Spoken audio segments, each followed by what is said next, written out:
बिस्मिल्लाहिर्रहमानिर्रहीम। अस्सलामुअलैकुम। मैं हूं करामत मुगल और मेरे साथ हैं ईसा नकवी। नकवी साहब, मुल्क में ऐसे जैसे जलसों की बहार आई हुई है। मरियम नवाज जलसे कर रही हैं, कन्वेंशंस कर रही हैं, आज से मुहिम शुरू कर रहे हैं इमरान खान भी अपनी। और एक तरफ जो है आसिफ जरदारी साहब को उनको दूर की सूझी है। उनने कहा मेरे पास भी कोई ज्ञान है, वो मैं लोगों को जो है ना वो बताऊं। पहले मैं आपको उनका एक बयान सुनाता हूं, उसके बाद आपसे सवाल करता हूं। और ये जो रिसेशन दिवालिया हो गया, जापान दिवालिया हो गया था, अमेरिका दिवालिया हो गया था, ब्रिटेन आजकल दिवालिया है, उससे कोई नहीं फर्क। बताइए ये यार एक सेकंड इसको रोक लेते हैं यहाँ पे। यहाँ तक तबसरा कर लेना पहले, चले यहाँ तक तबसरा कर लेना। क्या समझ आई आपको इनके इन्होंने यहाँ पे कहा क्या है? इन्होंने कहा कि लोग जो रिसेशन की बात कर रहे हैं, दिवालिया की बात कर रहे हैं, अमेरिका दिवालिया हो गया था, जापान दिवालिया हो गया था, बरतानिया दिवालिया है। पहली बात तो है कि ये झूठ है। लोगों ने तालियां तो ठीक है ना, लोगों ने तो खैर लोग भी उनके सामने, जैसे जाहिर है कि हमारे पाकिस्तान में लोग हैं सियासी उसमें, तो वो तो समझते हैं कि जो बात कह रहे हैं बिल्कुल ठीक कह रहे हैं। सही। वो तालियां तो बजा दी। दोबारा यहाँ से प्ले कर लें, सुने। दिवालिया हो गया था, ब्रिटेन आजकल दिवालिया है, उससे कोई नहीं फर्क। बताइए ये एक टेम्परेरी फेज है, इनसे कोई फर्क नहीं पड़ता जी। ब्यूरोक्रेट्स इस्लामाबाद वाले समझते नहीं। तो इंशाल्लाह वो वक्त आएगा जब हम डिसीजंस लेंगे सिर्फ, और आपको और पाकिस्तान को आगे लेके चलेंगे। तो आपने सुना जनाब, मैं आपको एक बात बताऊं, उन्होंने कहा कि इस्लामाबाद के ब्यूरोक्रेट्स नहीं समझते और हम चलाएंगे और कोई फ़र्क नहीं पड़ता। ये मुझे लगा सिंध के बादशाह हैं। सही। और याद इनसे मुझे किसकी आई है, एक वैसे बहुत सारे लोगों ने इसको मुख्तलिफ शक्लों में सुना है जी, लेकिन फ्रांस की एक शहजादी थी, उनसे मंसूब ये बात है, मागी अंतोइनेट। सही। कि जिस वक्त और इनकलाब फ्रांस के दौरान, सही, और जाहिर है कि वो इनकलाब जो है वो जिस तरह का खूनी इनकलाब था, जिसके बारे में ये कहा जाता है कि जिसके हाथ की पोरें नरम थी जी, उनको काट दिया गया था जब किसान उठे थे, जब वो जो पीजेंट्स थे, जो वर्कर्स थे, फार्मर्स थे, वो उठे थे। उस इनकलाब के हवाले से जो है ये बात अटैच्ड है कि जब उनसे ये सवाल हुआ ना कि जो आपके गुलाम हैं, जो आपके सब्जेक्ट्स हैं, उनके पास खाने के लिए ब्रेड नहीं है। सही। तो उनके बारे में ये कहा जाता है, उन्होंने कहा था कि तो फिर ये केक क्यों नहीं खाते?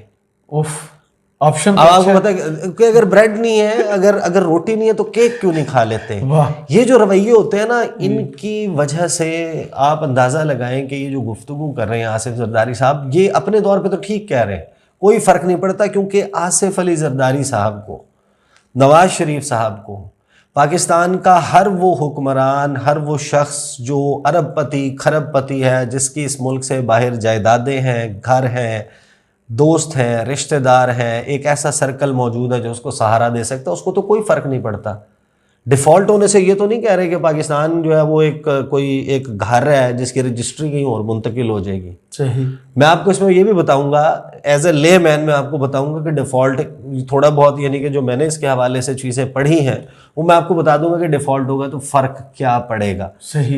ये जो गुफ्तगू कर रहे हैं, और आसिफ जरदारी साहब ने सिर्फ ये बात नहीं की, जो उन्होंने बाकी बातें की हैं इमरान खान साहब के मुतल्लिक, वो सियासत वाली तो बात हो गई थी, लेकिन वो भी मेरा ख्याल है उन्होंने पीटीआई के मुतल्लिक भी कहा है कि बैठने के लिए, तो वो कहते हैं सब जमातों के साथ बैठेंगे, पीटीआई के साथ नहीं बैठेंगे। हाँ, वो भी मैं आपको बताता हूँ वो क्यों कह रहे हैं कि पीटीआई के साथ नहीं बैठेंगे। बात पहले तो इसके ऊपर कर लेना।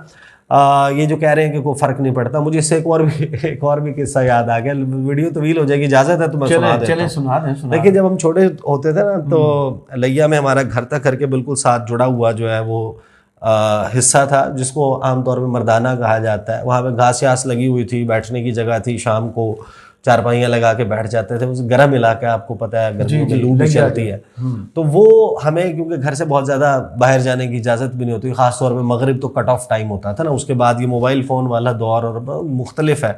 तो हमारा ये होता था कि आप मोहल्ले के बच्चे इकट्ठे कर लेते थे, हम उनके साथ खेला करते थे, वहाँ पर क्रिकेट खेल रहे हैं, मुख्तलिफ खेल खेला करते थे। वो 6 सितंबर आपको याद है ना कि पीटीवी के ऊपर बड़े वो चला करते थे प्रोग्राम्स, यौम दिफाए पाकिस्तान के हवाले से, जंगी मशकें, जंगी तराने, सब कुछ चला करता था। बिल्कुल चला करते थे। तो उसमें एक वो एसएसजी कमांडोज जो हैं उनकी ट्रेनिंग कैसे होती है, उसके हवाले से एक बड़ी डॉक्यूमेंट्री जो है और वो चला करती थी। तो वो हमारा बड़ा ज़ाहिर है कि जज्बा और जोश जो है वो बुलंदियों पे होता था।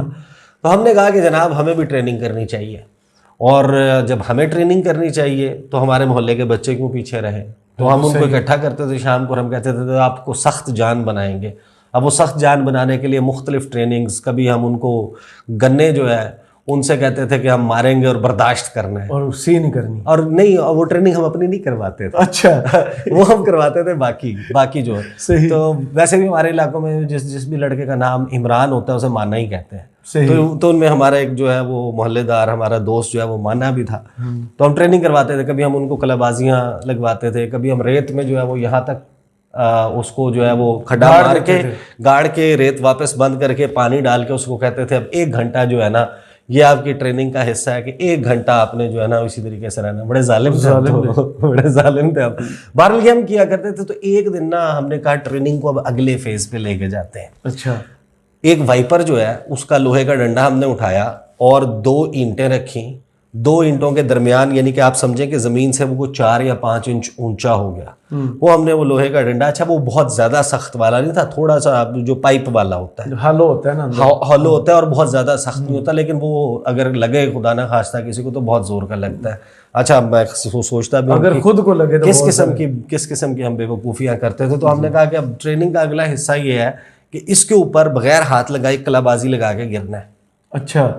तो हमने पूरा पंप मारा, शायद ही माने को हमने कहा जनाब लगाओ छलांग, करो बिस्मिल्लाह। वो आया, उसने आगे कलाबाजी लगाई, वो गिरा, और अब जब हमने उसका चेहरा देखा ना तो उसका सांस बंद था, यानी वो सांस नहीं ले रहा था, बड़ा बुलंद थे, लेकिन वो ऐसे उठा है। उठने के बाद उसने हमें जेस्चर ऐसे दिया है कि जैसे ना कुछ नहीं हुआ, कोई फर्क नहीं पड़ा, कोई फर्क नहीं पड़ा। लेकिन उसने ना कहा कि मैं आता हूँ घर से होके। सही। वो जैसे ही घर से बाहर निकला हमारे, हम उसके पीछे गए, जैसे ही वो गली मुड़ा ना उसे पता चल गया कि मुझे कोई नहीं देख रहा, वो जमीन पे बैठ गया और उस कमर पकड़ के बैठ गया। तो ये जो कह रहे हैं ना कोई फर्क नहीं पड़ता, अच्छा, इनको अंदाजा नहीं है कि लोगों की जिंदगी में अब तक कितना फर्क पड़ चुका और किस तरीके से उसको देखें। एक तो चीज होती है ना कि आप बर्डन को शेयर करें, आप इस तबाही और बर्बादी में मुकम्मल हिस्सेदार हैं। आपके वोटों की ताकत पे ये हुकूमत खड़ी है, इसकी मौशी पॉलिसियाँ खड़ी हैं। ये कह रहे हैं कि डिफ़ॉल्ट कर जाए तो कोई फ़र्क नहीं पड़ता, डिफ़ॉल्ट कर जाए। आज जिस आप महंगाई को पीट रहे हैं ना कि 31.5% हो गई और पाकिस्तान की तारीख का रिकॉर्ड टूट गया मंथली इन्फ्लेशन का, और 48 साल का आपका जो सालाना इन्फ्लेशन है उसका रिकॉर्ड टूट गया है। ये आप अंदाज़ा लगाएं, ये इस मुल्क की आवाम के साथ हो रहा है और जरदारी साहब कह रहे हैं कोई फ़र्क नहीं पड़ता, रिसेशन कोई फ़र्क नहीं पड़ता, डिफ़ॉल्ट कर जाए तो कोई फ़र्क नहीं पड़ता। मैं आपको बताता हूँ क्या फ़र्क पड़ेगा। ये जो महंगाई की शरह ये 70% पे जाएगी। 70%? आप 31.5% को रो रहे हैं ना, चीख रहे हैं, आवाम की आपको चीखें नज़र आ रही हैं। आप जाकर रोड के ऊपर गली में किसी से बात करें, ये 70% पे जाएगा। उसके अलावा आपके पास पैसा तो होगा नहीं। ये जो 1 दिन का ब्रेक डाउन हुआ था वो आपको याद है, बिजली का पूरा ब्रेक डाउन हो गया जी था। बिल्कुल। ये कई महीने का ब्रेक डाउन होगा। अच्छा जी, आप मैनेज नहीं कर सकेंगे। आपने अपनी जो सब कुछ बंद, जो आपने स्ट्रेटेजिक इंस्टॉलेशंस हैं और जो हुक्मरान हैं और जो शराय दस्तूर है और जो पार्लियामेंट लॉजेज है और जो कंटोनमेंट्स हैं, वहाँ पे बिजली ज़ाहिर है क्यों होनी है।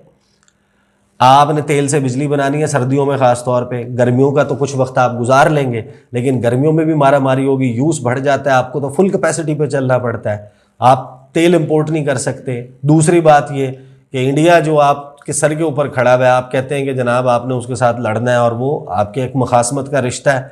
आपको पता है कि लड़ाई करने के लिए सबसे ज़्यादा इंपॉर्टेंट फ्यूल होता है, ऑयल होता है, वो आपके पास नहीं है, डॉलर आपके पास नहीं है। उसके बाद आप अंदाज़ा लगाएं कि जब आपकी एलसीज नहीं खुलेंगी, जितनी इंपोर्ट है वो बंद हो जाएगी। बिल्कुल ऐसे ही। इंपोर्ट बंद होने से बदकिस्मती है हमारी कि यही हुक्मरान हमारे 74-75 साल में, 76 साल में ज़रई मुल्क होने के बावजूद खुद को फूड के मामले में, खाने पीने की अशिया के मामले में खुद कफील नहीं कर पाए। आप गंदम इंपोर्ट करते हैं, आप कभी चीनी इंपोर्ट करते हैं, आप सोया पहले हम चीनी बाहर भेजते हैं फिर लाते हैं। हाँ, अब ये सारे ड्रामे भी करते हैं।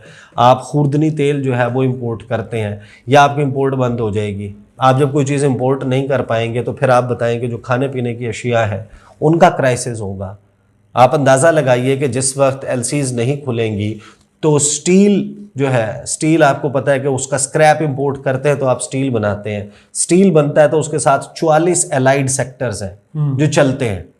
जब दिवालिया होगा ना तो इनको ये जो कह रहे हैं कोई फर्क नहीं पड़ता, इनको क्या फर्क पड़ता है? ट्रांसपोर्ट का फर्क तो पड़ेगा जो 44 सेक्टर्स में, एलाइड सेक्टर्स में 75 लाख लोग नौकरी करता है, उसको फर्क पड़ेगा। 75 लाख लोग।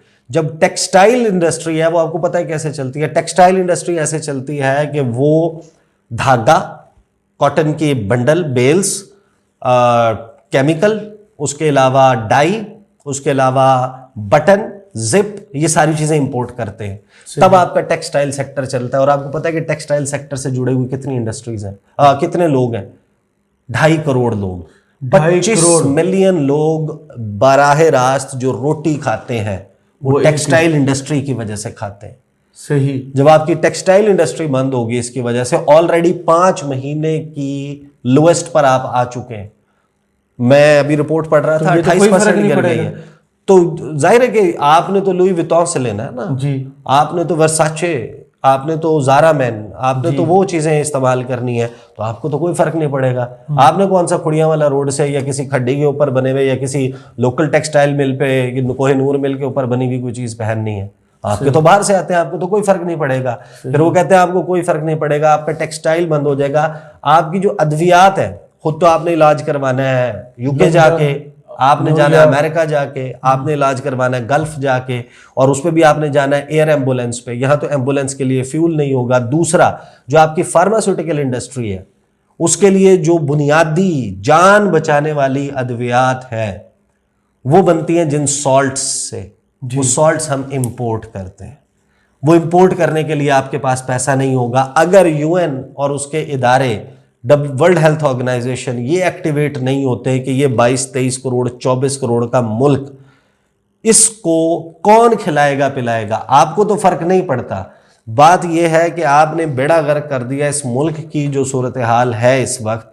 आप बैठे हैं इक्तदार में, आप हैं पीडीएम इत्तेहाद का हिस्सा, आप इत्तेहादी हुकूमत का हिस्सा है। अब जब वक्त आया कि अवाम ने अपने वोट के जरिए एहतसाब करना है तो आप उसको न्यूट्रलाइज, मैं वो मिसाल नहीं देना चाहता, वो जो गांव में देहातों में जिस तरीके से वो बच्चे को कहते हैं ना कि चिड़िया देखो, बस वो रहने दें, बस ठीक है ना, तो वो आप चिड़िया दिखा रहे हैं आवाम को, ऐसी की तैसी हो गई है यहाँ पे। आगे वाली बात करें। वो कहते हैं कि मैं सबके साथ बैठ सकता हूँ, तहरीक इंसाफ के साथ नहीं बैठ सकता, और वो कहते हैं कि हम हुकूमत का तो हिस्सा हैं, पीडीएम का हिस्सा नहीं। तहरीक इंसाफ, तो ये लाश कौन उठाएगा? पीडीएम तहरीक इंसाफ भी यही कहती है कि हमने नहीं बैठना। बात यह है कि जरदारी साहब को अंदाजा है, देखें ये एक एफर्ट ना, मैं आपको इन्फॉर्मेशन की बेसिस पे बता रहा हूँ कि एक एफर्ट हुआ था जिस वक्त खान साहब जीते थे, तो कुछ लोगों ने मशवरा दिया था खान साहब को कि पीपल्स पार्टी के साथ इत्तेहाद कर लें, पीपल्स पार्टी के साथ बैठ जाएं, आपको किसी की ब्लैकमेलिंग में। अच्छा, इसके भी ये डिबेटेबल है, इसके प्रोज भी हैं कॉन्स भी हैं कि अगर वो ये कर लेते। आसिफ जरदारी ने एक शिकवा भी किया नसीम ज़ाहरा साहिबा के प्रोग्राम में कि वो कौन सा जर्नैल होता है जो 3 फ्रंट्स 3 महाज एक साथ खोल लेता है, ये उन्होंने शिकवा किया। बात यह है कि इसके ऊपर तो हम बहस बाद में करेंगे ना, इसके तो प्रोज एंड कॉन्स हैं कि वो पीपल्स पार्टी को बिठा लेते। लेकिन खान साहब ने तो सियासत ही जो मुकम्मल तौर पे ये 2 बड़ी पार्टियों के ख़िलाफ़ जो सियासत में वो जिस पिच पर चले गए हैं, खान साहब का तो बयानिया खुद दफन हो जाता है अगर वो इनके साथ बैठ जाते हैं। तो ये बहरहाल ऐसी बात है कि हमारे यहाँ जो हुक्मरान है वो जो कुछ करते हैं, जो कोई भी कहानी है, लेकिन ये जो बात है ना कि पीपल्स पार्टी के रहनुमा सिंध के बादशाह खड़े हुए कहते हैं कोई फ़र्क नहीं पड़ता, फ़र्क तो पड़ता है, और आपको ना पड़े लोगों को पड़ता है फ़र्क। बिल्कुल सही। बहुत शुक्रिया आपके तजिए का। कमेंट्स बॉक्स में ज़रूर बताइएगा ये वीडियो आपको कैसी लगी। इजाज़त दीजिए। अल्लाह हाफिज़। अल्लाह हाफिज़।